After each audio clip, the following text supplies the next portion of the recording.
Bonjour à toutes et à tous, nous sommes le 11 mars et je commence ce deuxième épisode de Vlog Studio avec vous. Avant toute chose, je voulais vraiment vous remercier du fond du cœur de l'accueil que vous avez réservé à ma première vidéo. J'ai vraiment beaucoup apprécié lire vos commentaires pleins de bienveillance, de retours constructifs. Ça a été une expérience très positive, je vous cache pas que j'avais quelques appréhensions sur le fait de se voir à la caméra et puis aussi de savoir comment vous embarquer dans mon petit univers. Donc vraiment, merci infiniment. La deuxième chose, c'est que suite à ces retours, je me suis vraiment questionnée sur la manière dont j'allais présenter les prochaines vidéos. Je n'avais surtout pas envie que ça ressemble à une sorte de collection de loisirs juxtaposés les uns après les autres. Je ne peux pas non plus apporter à chaque fois des éléments de technique, tout simplement parce que dans ce que je vais vous présenter, eh bien, je ne suis pas experte dans ces domaines-là et que c'est aussi l'intérêt pour moi de vous montrer ce que je fais, à savoir vous faire cheminer avec moi dans mes découvertes liées à l'aquarelle, au filage, etc.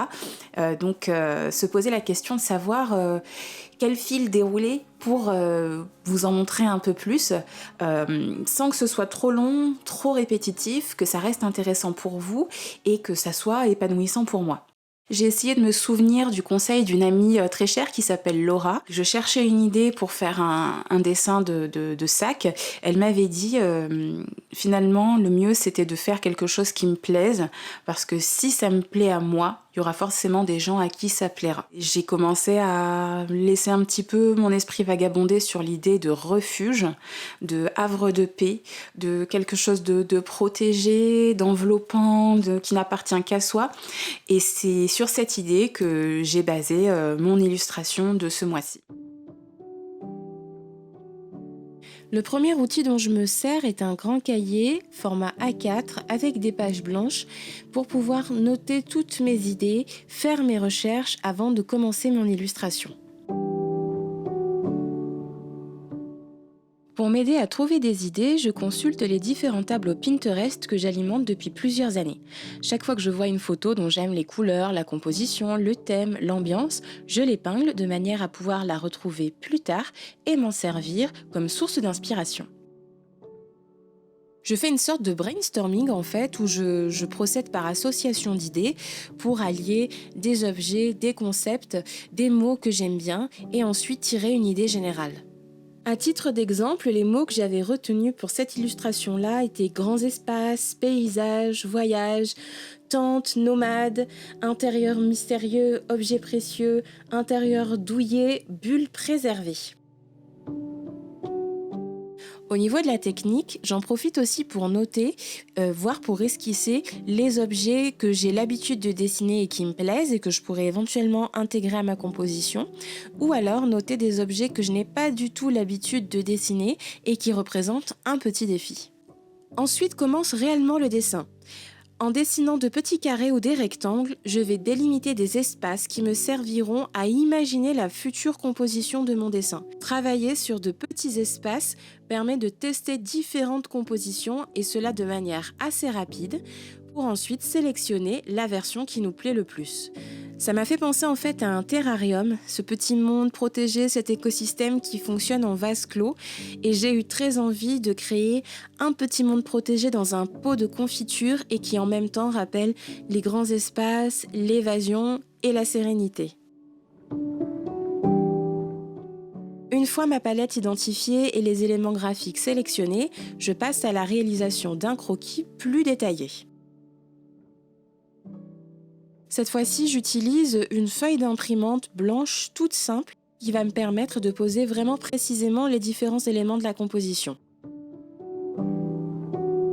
J'ai choisi de jouer avec les différentes échelles de grandeur en sélectionnant des éléments végétaux à l'échelle de la tente et d'autres à l'échelle du pot de confiture. Ce croquis m'est très utile, j'essaie de faire en sorte qu'il soit le plus détaillé possible tout en conservant des traits qui soient bien distincts, bien propres, puisque je vais me servir de ce croquis pour reporter les traits principaux de mon dessin sur mon papier aquarelle. Pour cette étape, j'utilise une tablette lumineuse qui me permet par transparence de faire ressortir les traits présents sur le croquis et ainsi de pouvoir les redessiner sur le papier aquarelle final. La tablette est livrée avec 4 aimants qui permettent de garder un minimum de stabilité au niveau des 2 feuilles de papier.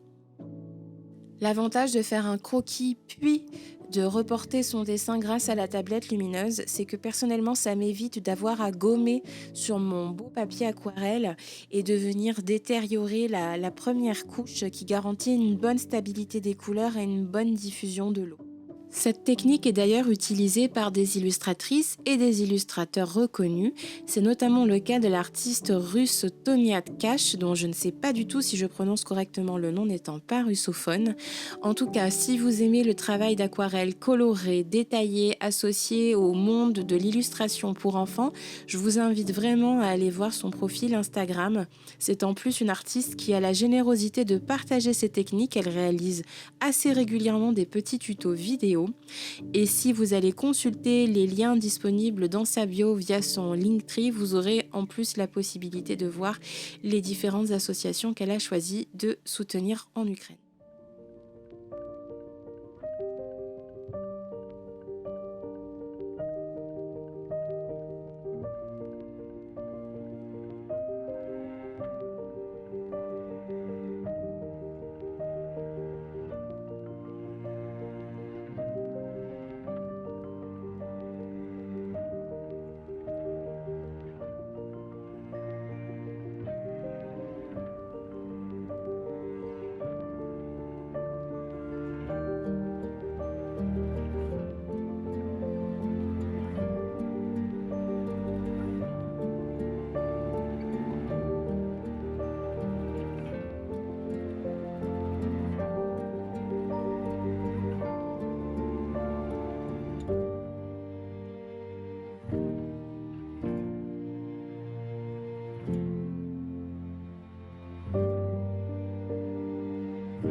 De retour dans l'atelier après cette petite session aquarelle et le visionnage d'une partie de mon portfolio, je continue à dérouler ce fil rouge sur ce mois de mars de recherche de havre de paix, de tranquillité, de sérénité.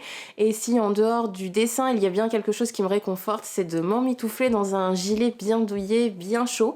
Et pour pouvoir le porter le plus vite possible, je choisis de le réaliser à la machine à tricoter. Et avant de vous parler de mon prochain projet, je m'excuse, je sors d'un rhume et je garde encore une voix un petit peu nasillarde. Pourquoi la machine à tricoter? Tout simplement parce que d'année en année, j'accumule les tendinites au niveau des avant-bras, à tel point que j'ai parfois eu des tendinites des deux côtés en même temps. Et surtout, les dernières que j'ai eues, ont mis plus de 4 mois à passer, et 4 mois sans pouvoir toucher ces aiguilles, c'est compliqué.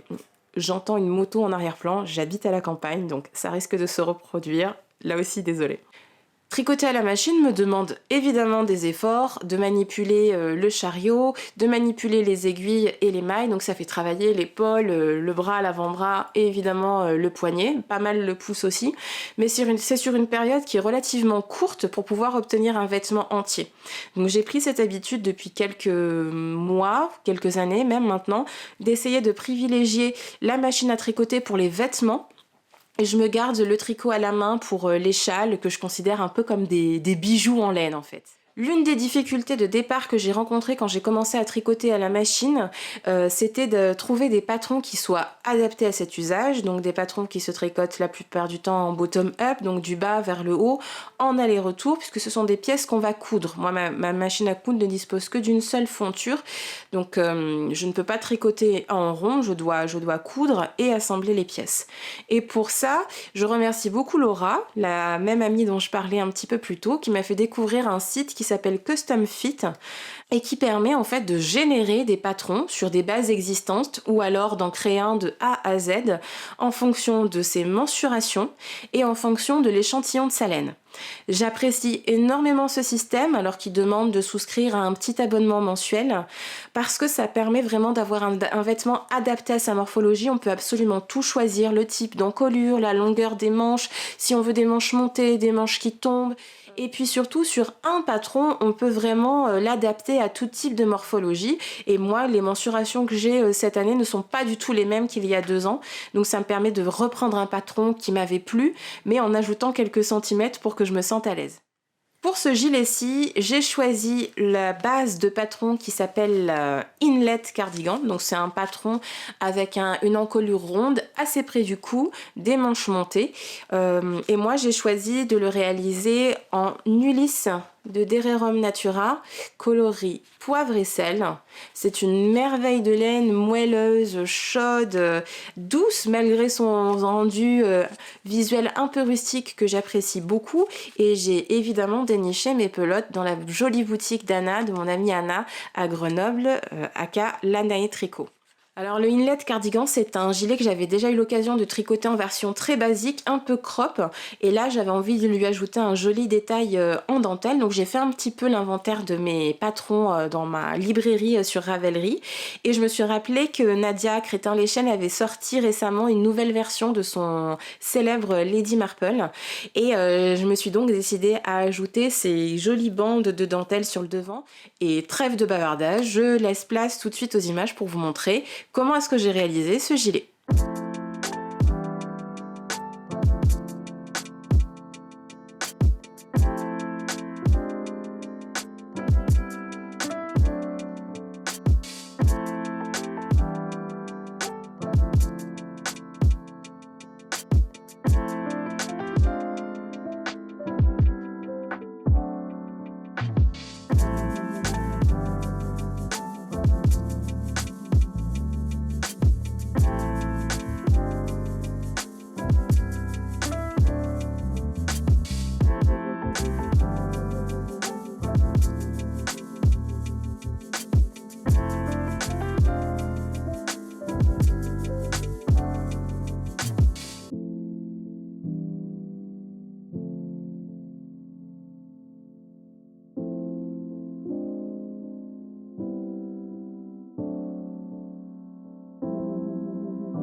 Voilà, mon gilet est terminé, il est sec, les boutons sont cousus, de jolis boutons en bois que Anna m'a d'ailleurs aidé à choisir.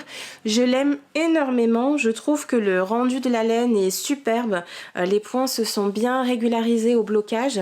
Alors moi j'ai fait d'abord un pré-blocage à la vapeur, ce qui me permet en fait d'avoir des pièces qui sont relativement stables et plates, ce qui facilite énormément les coutures pour l'assemblage.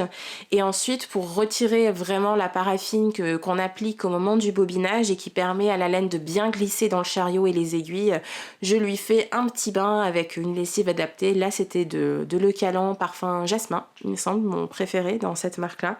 Et voilà, le tricot s'est lissé, les espaces entre les mailles ont disparu. Et puis, c'est un petit peu comme une coiffure finalement quand on sort de chez le coiffeur. Il faut un petit peu de temps pour tout se mettre en place. La laine, c'est pareil. Je sais qu'elle va bouger un petit peu, elle va prendre ses dimensions finales. Et je l'aime déjà beaucoup beaucoup. Et j'ai d'ailleurs un autre gilet sur les aiguilles pour pouvoir alterner et pas me mettre à vivre dans celui-là pour une période qui serait pas raisonnable. Et voilà, nous arrivons à l'issue de cette deuxième vidéo. J'espère qu'elle vous a plu. Elle est un peu plus longue parce que j'ai voulu prendre davantage de temps pour vous montrer ce que je réalise ici. N'hésitez pas à me dire en commentaire ce que vous en avez pensé, si vous avez des remarques, des observations, des choses que vous avez envie de partager, ça sera avec grand plaisir. Je lis tous vos commentaires, même si j'y réponds parfois avec un petit peu de délai. En tout cas, prenez bien soin de vous, faites des choses qui vous font vous sentir bien, et moi je vous dis à très bientôt pour une prochaine vidéo.